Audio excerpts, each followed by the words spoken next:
Hello everyone. Recently I made a video about a Bangladeshi delegation visiting China to inspect various air defense systems like the FK-3, HQ-17AE and the QW-18A manpads.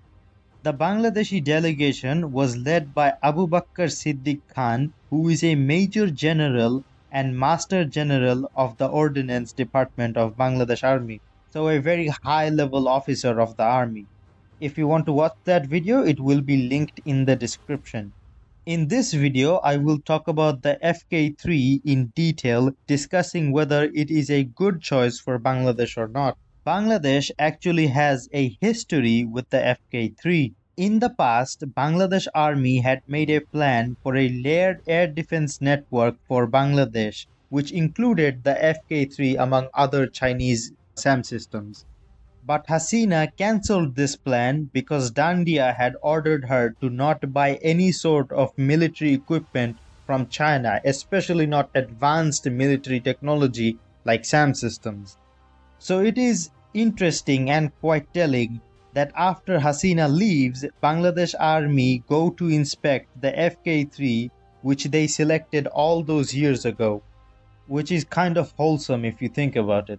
Now let's talk about the FK-3 specifications. One FK-3 battery consists of 4 to 8 launch vehicles, each containing 4 ready-to-fire missiles. So 16 to 32 ready-to-fire missiles in total in one battery. The missiles have a 100-kilometer range and a top speed of Mach 6. For comparison, Dandia's BrahMos flying Moilar Balti cruise missile has a top speed of only Mach 3.5.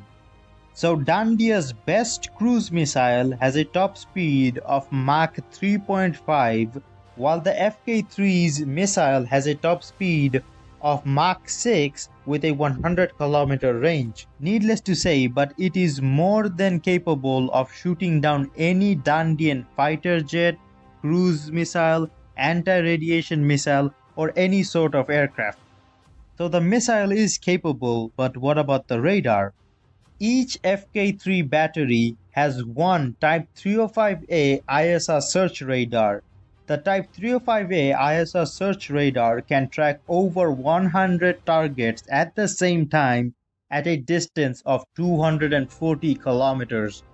Regular viewers of the channel will recognize this radar because I mentioned this radar in my HQ9/FD2000 video. For those of you who did not watch that video, the HQ9 uses this exact same radar, the Type 305A.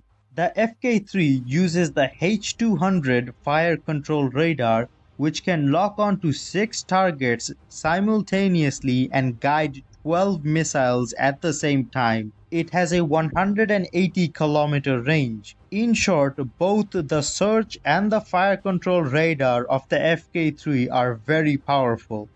Some people say that the FK-3 is a more simplified version of the HQ-9. They both have the exact same search radar. The FK-3's fire control radar is slightly less powerful than the HQ-9's.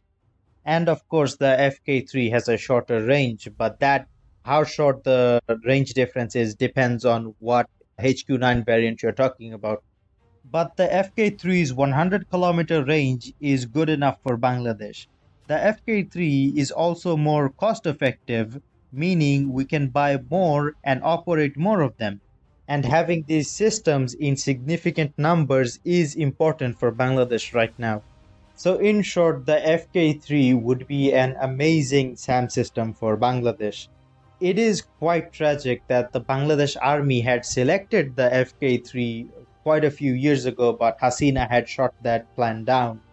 But it is an interesting development that the Bangladesh Army sends a delegation to go inspect the FK-3 now that Hasina is no more and that she can't stop it.